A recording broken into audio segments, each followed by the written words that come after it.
Silence does not mean shutting your mouth silence. What is being referred to as silence or nishabd? One cannot do this. One can become this. See if you can articulate the same things that you're saying with half the number of words. Suddenly you will become extremely conscious of everything.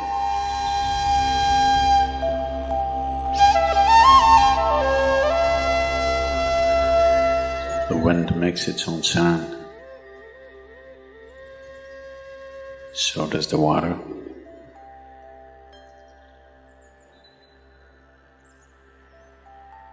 So does the earth. In fact, so does the sky. All the celestial objects are making their own sounds. There are sounds of pain, sounds of pleasure, sounds of misery, sounds of joy.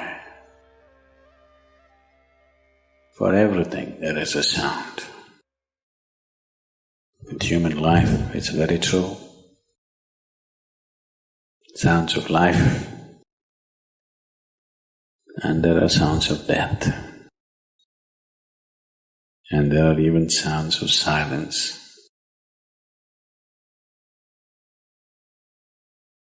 So this complex amalgamation of sounds, different kinds of sounds, creates different intent, different levels of compulsiveness, different levels of bondage, and different possibilities of entanglement.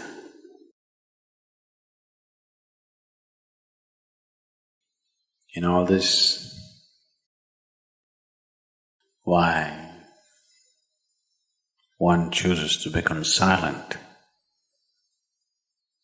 Silence is not a way of denying yourself life. It is not even about denying yourself articulation. Silence is about moving from compulsiveness to consciousness. All sounds represent different forms and different dimensions of compulsiveness.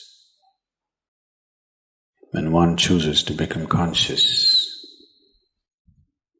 not be entangled in the compulsive nature of the existence, he naturally chooses to become silent. Silence does not mean shutting your mouth silence, plugging your ears silence. You can sing in silence. You can dance in silence. You can even speak in silence. You can even scream in silence. You don't try.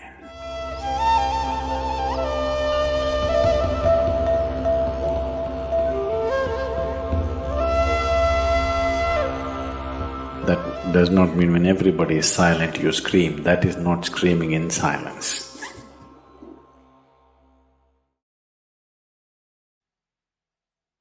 Because sound is of the surface, silence is of the core. It is only the surface which makes the sound. See, now the water is hitting the surface and making the sound. Deep down, there is no sound. That is so with life. On the surface, it is a very complex mesh of sounds, a maze of sounds happening.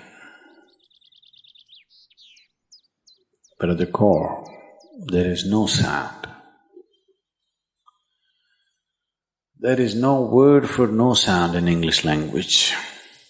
We call it nishabd. That means absence of sound, a total absence of sound.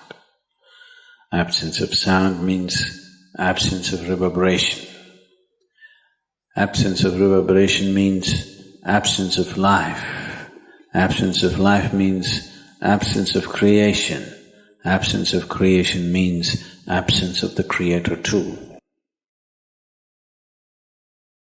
So a space which is beyond creation and Creator, a dimension which is beyond life and death, that is what is being referred to as silence or nishabd.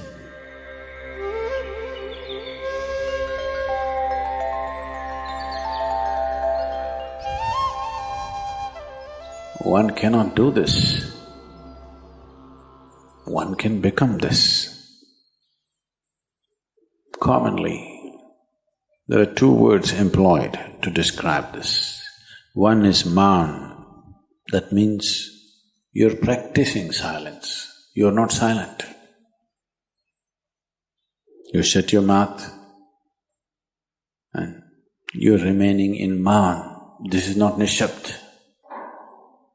Maun means you're practicing silence. If you're practicing something, obviously you're not that.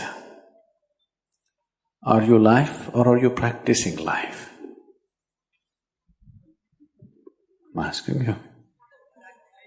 Are you life or are you practicing life? Practicing life? No, your life. Maybe not very well practiced, but your life. Similarly, there is a difference between practicing silence and becoming silence. Practicing silence starts as a certain restriction, but slowly, as one practices silence, one can possibly become silent. One can become silent in intense activity,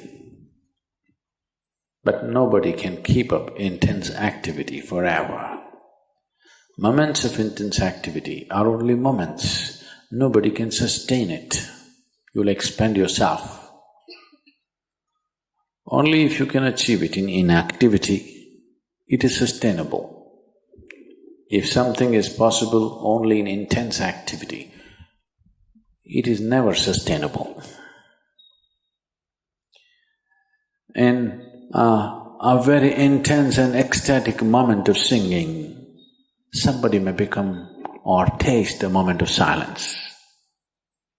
But how long can you keep it up? Your throat will tear. And your neighbors may kill you. Possible. So this possibility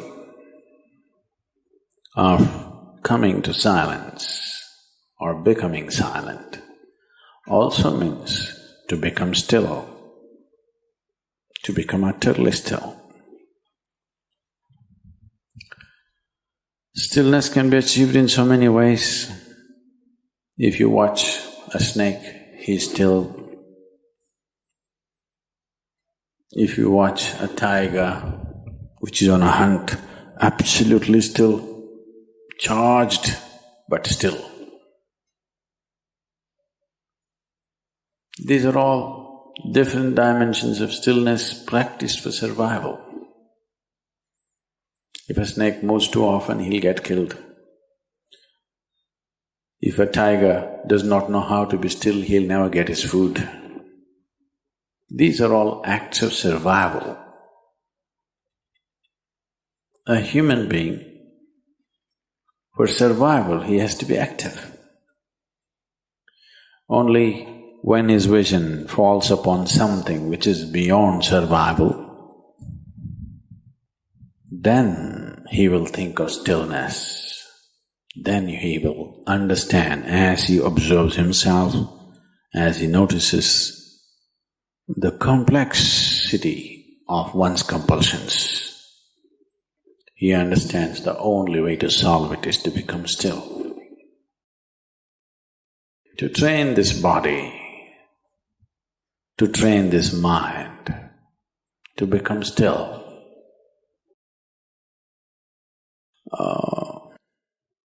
Takes some effort. If one is simply blissed out, he will become still. But otherwise, one has to work bit by bit, one has to work to bring this body to absolute stillness. Most people cannot hold their body in one place for any length of time. They're all the time in moment.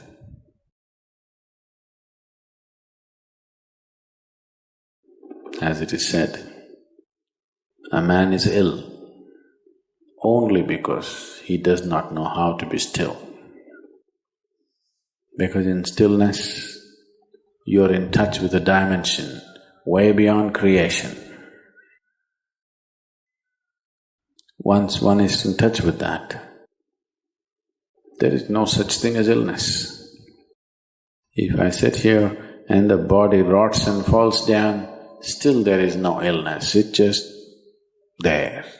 Because in fact, when one becomes utterly still, he may not be able to hold on to the body unless he learns the tricks, the mechanism of the body. So why should I become still? Will I lose my body? Anyway, you will lose your body. When the time to lose your body comes, if you want to lose it gracefully, then you must know at least a little bit of stillness.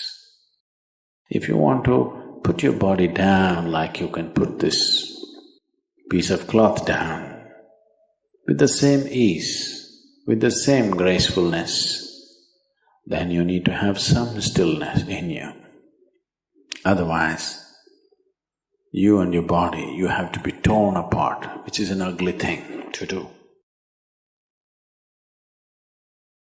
When you're being torn away from your body, it is an ugly and painful thing to do, unless you can keep it down. There's no grace in life. So if one has to attain to that grace, at least a certain amount of stillness has to enter your life. For this to happen, a certain level of silence has to enter your life.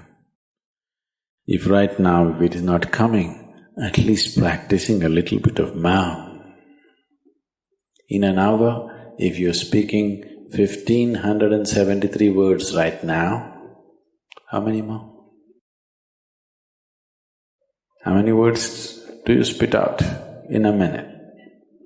1,573, you're actually doing that many? I thought that's impossible. Okay, I believe you. So whatever number you're doing, see if you can articulate the same things that you're saying with half the number of words. Suddenly you will become extremely conscious of everything. Right now, our oral diarrhea is happening. If you're doing 1573, it's diarrhea, okay.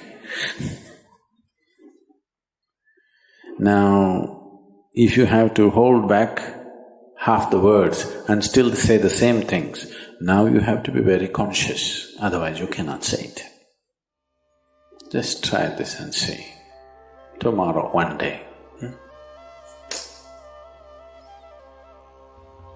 In an hour, normally what number of words you utter, make it half. Don't curtail your activity, still say the same things. But with half the words, how wonderful the whole world will feel, you know.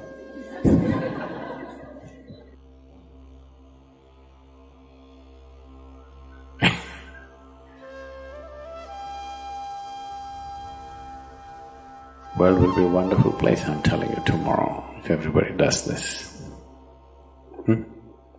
Many marriages will be saved.